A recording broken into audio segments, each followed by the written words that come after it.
तो देखो बेटा, अब हमें क्या पढ़ना है, वर्क के बारे में पढ़ना है। तो वर्क जो है वो क्या है, तो वर्क क्या है कि when any object displaced after applying the force the work is done. जैसे हम किसी ऑब्जेक्ट पे करते हैं, फोर्स अप्लाई करते हैं और वो क्या होता है, डिस्प्लेस होता है, अपनी जगह से क्या हो जाता है, मूव कर जाता है। तो क्या होता है, हम कहते हैं कि वर्क हो गया, वर्क इज डन। तो हमने क्या पढ़ा कि वर्क कब होता है, जब फोर्स लगे और डिस्प्लेसमेंट हो।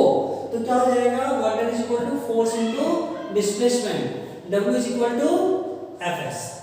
अब इसका SI यूनिट क्या होगा, देखिए फोर्स का SI यूनिट क्या होता है, न्यूटन, और डिस्टेंस का क्या होता है, मीटर। तो इसका SI यूनिट क्या होगा, न्यूटन मीटर। न्यूटन मीटर को क्या कहते हैं, जूल कहते हैं।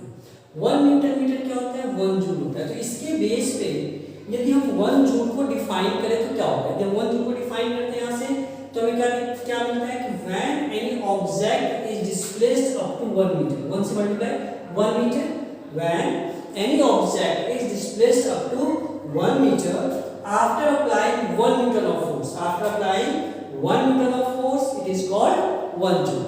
जब हम किसी ऑब्जेक्ट पे क्या करते हैं, जब हम क्या करते हैं, किसी ऑब्जेक्ट को 1 मीटर तक डिस्प्लेस करते हैं और उस पर 1 न्यूटन का फोर्स अप्लाई करते हैं, तो वो क्या कहलाता है, 1 जूल कहलाता है। क्या कहलाता है, 1 जूल कहलाता है। ठीक है, ये आपको निश्चित रूप से याद करना है क्योंकि ये पेपर में आता ही है। ठीक है, अब क्या है, यदि हम वर्क कर रहे हैं किसके अगेंस्ट, ग्रेविटी के अगेंस्ट, हम ग्रेविटी के अगेंस्ट वर्क कर रहे हैं तो क्या होगा, मान लीजिए कि आप एक सीढ़ी पे चढ़ रहे हैं, सीढ़ी यू है, ठीक है, ये सीढ़ी है, हम सीढ़ी पे चढ़ रहे हैं, तो क्या हो रहा है, एक तो जो बॉडी का, जैसे ये लड़का 40 किलो का चढ़ रहा है इसके ऊपर, तो क्या हो जाएगा, इसके बॉडी का वेट प्लस इसकी जो हाइट होगी, इस पूरे की जो हाइट होगी, वो क्या कहलाएगा, दोनों को मल्टीप्लाई करेंगे तो क्या होगा, हमें वर्क डन निकल जाएगा। कब, ग्रेविटी के अगेंस्ट जब कोई वर्क करे, जैसे कोई सीढ़ी पे चढ़ रहा हो, कोई लिफ्ट ऑब्जेक्ट को लिफ्ट कर रहा हो, जैसे आपने देखा हो ऐसे क्या करते हैं, उठा के एकदम से लिफ्ट करते हैं, तो ऐसे कंडीशन में हमें वेट इनटू डिस्टेंस का फॉर्मूला लगना है। ठीक है, अब देखिए यह एक खिलौना कार है, जिसे क्या है, टॉय कार है, जिसे क्या करते हैं, एक लड़का खींच रहा है, ऐसे इसका वो हाथ से खींच रहा है, तो इसके यहाँ पे क्या हो रहा है, इसे तो ऐसे जाना चाहिए था, तो यहाँ क्या हो रहा है, एक एंगल का फॉर्मेशन हो रहा है, उस एंगल को हम कहते हैं थीटा। तो यदि कोई बॉडी मूव एक एंगल पे कर रहा हो, एंगल पे मूव कर रहा हो, तो ऐसे कंडीशन में W क्या होता है, Fs cos theta. W equal क्या होता है, Fs cos थीटा। समझ गए, कब लगाना है, जब वो क्या करता है, एंगल पे मूव करता है। जैसे देखो टॉय कार पे एक बच्चा रस्सी लाके खींच रहा है, यहाँ क्या हो रहा है, एंगल का फॉर्मेशन हो रहा है, तो ऐसे कंडीशन में अब भाई बच गया cos थीटा क्या होता है, तो देखो cos थीटा आगे आप क्लास 10 में पढ़ेंगे, बट अगर आप एंगल थीटा की जगह एंगल पर हमने कहा कि एंगल की वैल्यू होती है, तो आप 0, 30, 45, 60 और 90 ये आपको पढ़ना जरूरी है क्योंकि इसी के बेस पर आपके क्वेश्चन आने हैं। अब देखो आपको क्या करना है, गिनती आना चाहिए, 0, 1, 2, 3, 4, सबके ऊपर में आपने क्या करना है, 4 लगा लेना है, 4 लगाना है, 4 लगाना है और 4 लगाना है। फिर क्या होगा, इसको रूट में लेना है, तो हमें क्या होगा, इसकी वैल्यू मिल जाएगी। जैसे मान लीजिए क्या जाएगा, 4/4 का जाएगा 1, cos 0 फिर क्या जाएगी 1, 30 क्या जाएगी, √3/2, ये क्या हो जाएगा 1/√2, ये हो जाएगा 1/2, और 0 में तो 0 रह जाएगा। तो हमने क्या लिखा कि एंगल की जो ये वैल्यू है, ये इसको मल्टीप्लाई में पुट नहीं करना है, ये वाली वैल्यू क्या करना है, पुट करना है। ठीक है बेटा, तो क्या हो जाएगा, W Fs cos थीटा। ठीक है, अब हम देखते हैं कि यदि कोई हम फोर्स हमने लगाया किसी ऑब्जेक्ट पे और वह उसके फोर्स के अपोजिट डायरेक्शन में क्या हो रहा हो, मोशन हो रहा हो, तो क्या हो जाएगा, W वर्ड क्या हो जाएगा, -Fs, क्या हो जाएगा, -Fs। जैसे आप देखो एक फुटबॉल को हमने यहाँ से किक करा, एक फुटबॉल को हमने यहाँ से किक करा, तो क्या हुआ, वो आगे की ओर गया। ठीक है, तो क्या हो जाएगा, Fs cos थीटा। लेकिन जब इस पर फ्रिक्शनल फोर्स लग रहा हो और फोर्स के अगेंस्ट लग रहा है, क्योंकि मोशन का विरोध करेगा तो मोशन के अगेंस्ट लगेगा, तो जब मोशन के अगेंस्ट लगेगा तो क्या हो जाएगा, W -Fs। ठीक है बेटा, अब क्या है कि जब फोर्स जो है वो परपेंडिकुलर एक्ट करे, 90 डिग्री पे एक्ट करे, 90 डिग्री पे क्या, परपेंडिकुलर मतलब 90 डिग्री राइट एंगल, पता है ना, तो 90 डिग्री की वैल्यू क्या होती है, 0 होती है। तो यहाँ क्या हो जाएगा, थीटा की वैल्यू क्या हो जाएगी, 0। तो 0 हो जाएगा तो बाकी किसी भी चीज से W क्या होता है, fs cos थीटा होता है।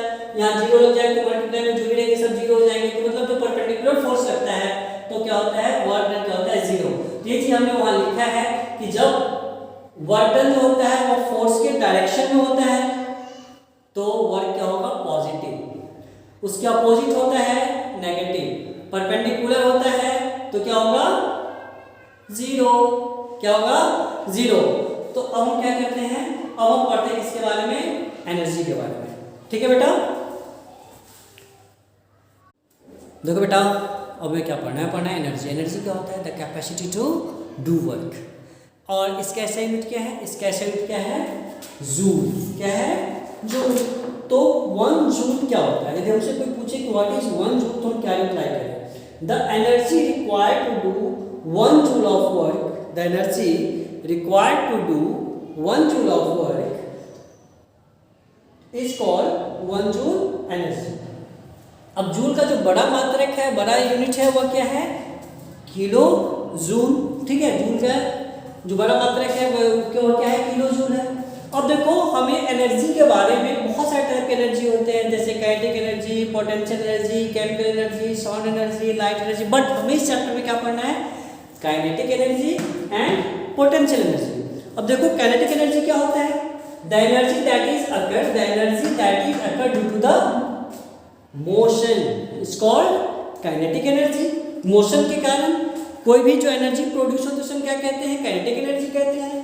और the energy that is occur due to position और चेंजिंग से, जो एनर्जी जो है क्यों प्रोड्यूस होता है, बिकॉज ऑफ पोजीशन और चेंजिंग से। आपने बुलेट को खींचा ये जोर से, ठीक है, उसके शेप में चेंजिंग आई, फिर पत्थर को छोड़ा बहुत दूर गई, क्यों, क्योंकि उसमें क्या था, पोटेंशियल एनर्जी था। क्या था, पोटेंशियल एनर्जी था। ठीक है, बस मूव कर रही है, कोई भी चीज मूव कर रही है, मतलब उसमें क्या है, काइनेटिक एनर्जी है।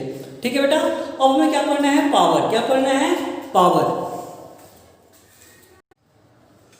तो देखो बेटा अब हमें क्या पढ़ना है, derivation of potential energy and kinetic energy. तो सबसे पहले हम किसके बारे में पढ़ रहे हैं, सबसे पहले हम पढ़ रहे हैं किसके बारे में, डेरिवेशन ऑफ पोटेंशियल एनर्जी। क्या है कि देखो यदि हमने माना कि कोई वर्क डन होता है ग्रेविटी के against, when work done against the gravity, उसको यदि हम W मानते हैं तो हमने क्या पढ़ा है, W इज इक्वल टू क्या होता है, Fs। पढ़ा हमने पीछे। अब हमने ये भी पढ़ा है कि F इज इक्वल टू क्या होता है, ma होता है ना। तो इसमें हमने क्या करा, F की वैल्यू पुट कर दी, W is equal to Fs में हमने F की वैल्यू पुट किया तो क्या आ गया, mas। लेकिन हम जानते हैं कि s क्या होता है, डिस्टेंस, और हाइट भी क्या है, डिस्टेंस। तो s और h क्या होगा, इक्वल होगा, तो w is equal to mgh। क्या हो जाएगा, w is equal to mgh। लेकिन जितना वर्क डन होगा वही क्या होगा, एनर्जी को मेजर करता है, तो क्या हो जाएगा, इसीलिए work done is equal to क्या होता है, एनर्जी। तो इसलिए हमने क्या लिखा यहाँ पे, potential energy is equal to mgh। तो इतना सा डेरिवेशन है, आप आसानी से समझ गए होंगे। तो अब हम चलते हैं काइनेटिक एनर्जी की तरफ। किस तरफ चलते हैं, काइनेटिक एनर्जी की तरफ। अब देखो बेटा काइनेटिक एनर्जी की बात करें तो काइनेटिक एनर्जी में क्या होगा, कोई चीज मोशन में है तो उसका क्या होगा, एक इनिशियल वेलोसिटी होगी और दूसरी क्या होगी, फाइनल वेलोसिटी।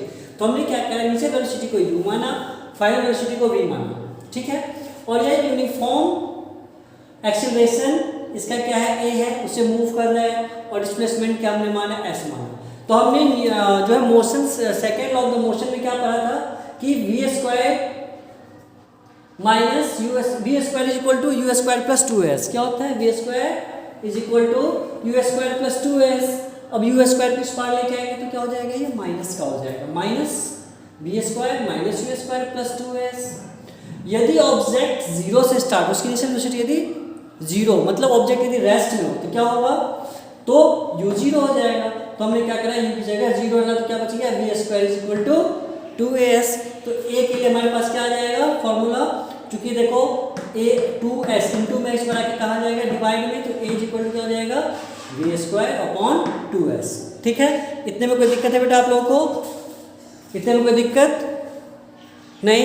अब हम देखते हैं कि हमने क्या पढ़ा है, a इज इक्वल टू क्या होता है, सॉरी हमने क्या पढ़ा है, एफ इज इक्वल टू क्या होता है, M A, F is equal to क्या होता है, एम ए, ठीक है। अब इस डेरिवेशन को हम क्या करते हैं, F is equal to M है हमारे पास। अब हमने क्या करना है बेटा, तो ए की वैल्यू को फाइंड आउट करना है। तो ए बराबर क्या हो जाएगा, F upon M, A is equal to क्या हो जाएगा, एफ अपॉन एम। और यहाँ भी ए है, यहाँ भी ए है, तो दोनों की वैल्यू को हमने इक्विवेलेंट कर दिया। ए बराबर क्या था हमारे पास, वी स्क्वायर अपॉन 2s, और यहाँ ए बराबर क्या था, एफ अपॉन एम। तो हमने इसको क्या करा, क्रॉस मल्टीप्लाई कर दिया। क्रॉस मल्टीप्लाई क्या कर दिया, तो क्या हो गया, 2fs is equal to mv square, ठीक है। अब इस 2 को हम क्या करें, राइट हैंड साइड लेके गए, तो इक्वल का साइन है बीच में, तो क्या हो गया, divide by 1 upon 2mv square, क्या होगा 1 अपॉन 2mv स्क्वायर। लेकिन हमने क्या पढ़ा है कि w is equal to fs होता है, पढ़ा है ना।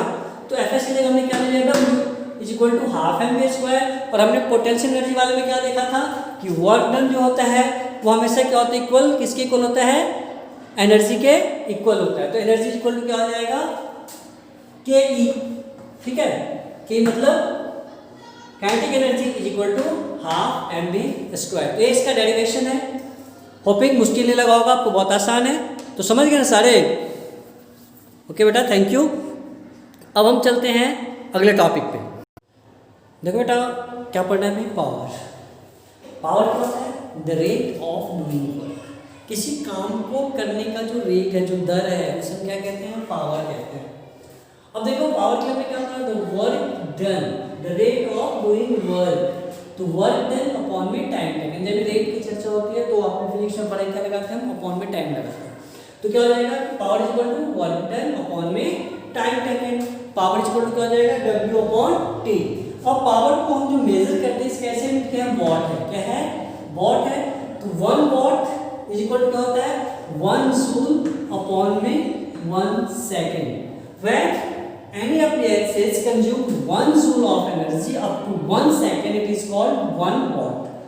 when any electrical appliances or कोई भी appliances, any other appliances consume 1 joule of energy up to 1 second, it is called 1 watt। मतलब यदि कोई भी appliances 1 joule of energy को 1 second तक क्या करता है, वो कंज्यूम कर लेगा, उसे 1 watt कहते हैं। इसका जो 1 वॉट को जो बिगर मेजरमेंट के लिए यूज करते हैं क्या, किलो वॉट और हॉर्स पावर या BHP भी आपने देखा, ब्रेक हॉर्स पावर बोलते हैं, उसको लिखा होता है मशीनों पे। लेकिन इसका कॉमर्शियल यूनिट जो आपके घर में बिजली का बिल आता है उसमें किस में आता है, किलो वॉट में आता है। इसका कॉमर्शियल यूनिट क्या है, किलो वॉट है।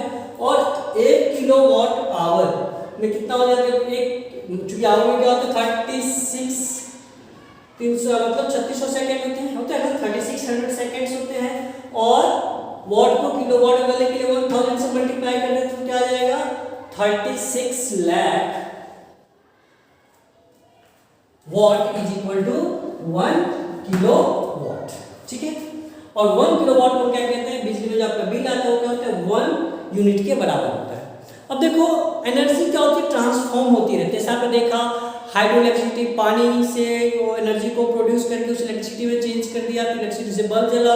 या फिर आपने देखा सेल के अंदर क्या होता है, केमिकल एनर्जी होती है। उस केमिकल एनर्जी को क्या किया जाता है, स्टोर करा होता है, फिर उसको बल्ब में लगाओ, रेडियो में लगाओ, घड़ी में लगाओ, वो क्या होता है, वो उस एनर्जी को वो क्या करता है, ट्रांसफॉर्म करता है। तो कहने का मतलब है कि जितनी भी एनर्जी है, energy neither be created nor be destroy. Energy ना तो प्रोड्यूस हो सकती है ना ही डिस्ट्रॉय हो सकती है। तो एनर्जी के इसको हम क्या कहते हैं, इस प्रॉपर्टी को कहते हैं law of conservation of energy. क्या, energy neither be created nor be destroy, only its change its form. ये केवल अपने फॉर्म को क्या करता है, चेंज करता है। एनर्जी कभी डिस्ट्रॉय नहीं होती। और इसी को हम क्या कहते हैं, law of conservation of energy. अब आगे पढ़ेंगे कि law of conservation of energy को प्रूफ कैसे करते हैं, ठीक है बेटा।